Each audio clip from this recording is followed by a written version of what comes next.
Boo. Good morning. Happy Monday. Happy week after spring break. Happy snowy April 13th. I hope that you had a good spring break. I'm sure it wasn't super exciting because you didn't really go anywhere. Mine was busy only because we moved. So I'm you can see there's like parts of a bed that aren't put together behind me, and so that's been a lot of work. So anyway, I'm glad to be. Oh, and there's a barking dog. Come here. Hey, come here. Come. I don't know what you want. Do you want to come say hi to everybody? Come here. Come here. Come here. Can you hop up? Come here. Oh.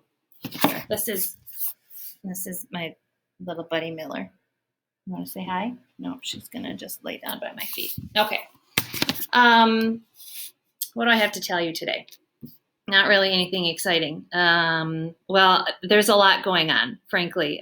We've got the AP test coming up in, I don't know, a little over a month. About a month? Yeah. And so I want to talk about that a wee bit, and I want to talk about Kite Runner a wee bit.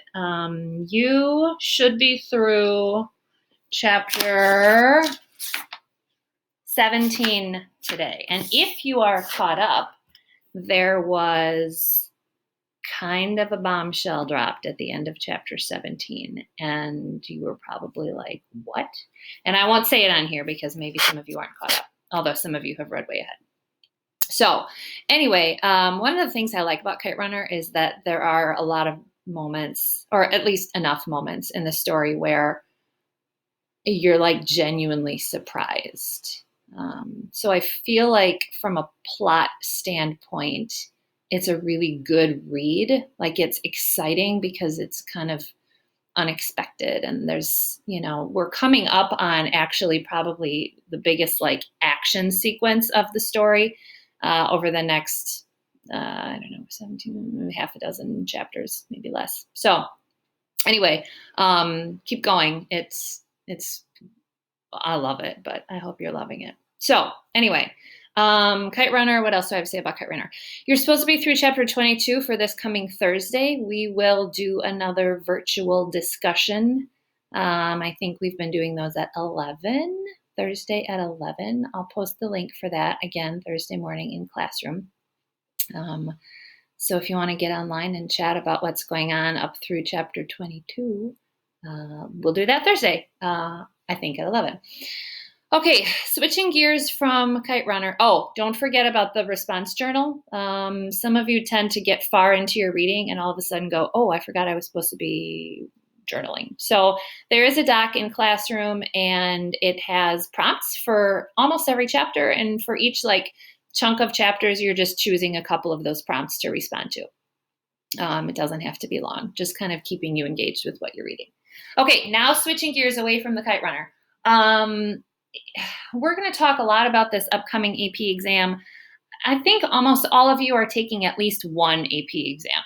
My focus is going to be on the APLit exam because, sorry, I'm leaning down petting my dog, because that's the focus of our course is on APLit, but I'm going to try to push out some resources for AP Lang as well because some of you are taking that one instead of Lit, and many of you, sorry, runny nose, are taking both, actually. So anyway, just pay attention to whatever applies to you. If you're not taking one or the other or either, then, you can kind of just take what you will from what's being provided to you.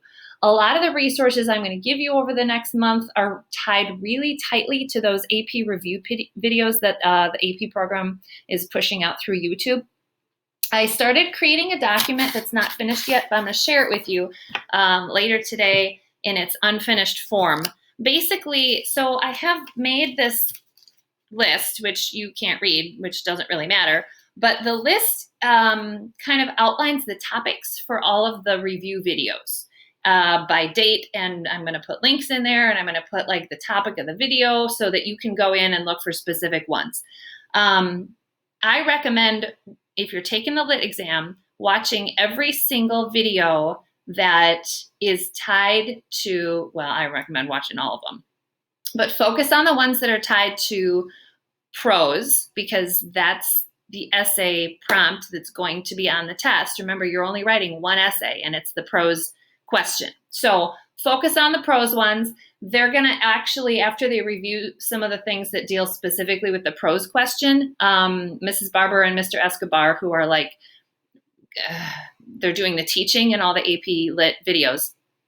After they get done reviewing prose topics, they're going to talk about like prompts and thesis statements and developing claims and choosing evidence and things that apply.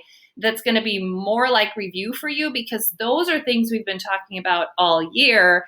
They're not expressly tied to the prose question. They're just tied to good writing and good analysis and things like that. So anyway, I'm going to create this document. It's going to have all the videos listed. It's going to have all the dates that they posted, and then I'll put some commentary of mine in there if it's applicable.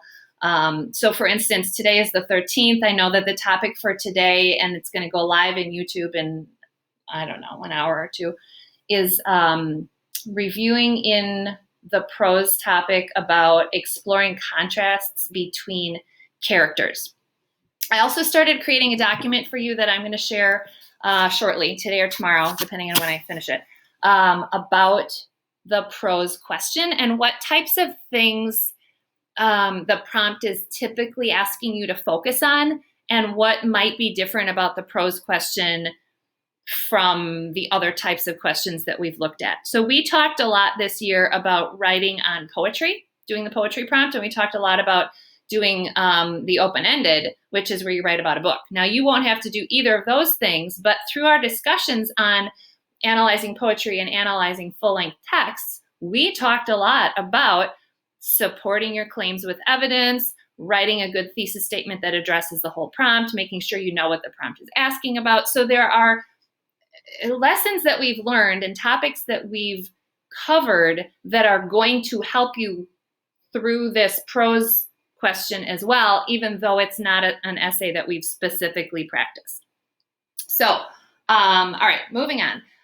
So I will share with you a document with just some tips about the prose prompt, and I will share with you a document that's going to be kind of a work in progress from me that is like a chart telling you about the videos and when they're posting. And then a little bit later down the line, when I get to Lang, I'll put some stuff together for you Lang people who are testing.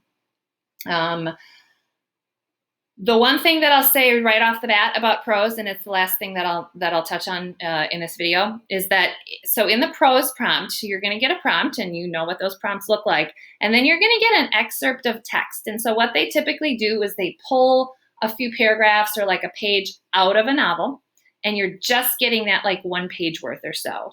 And so you don't know the backstory and you don't really know anything about what's going on, but you're going to have some characters.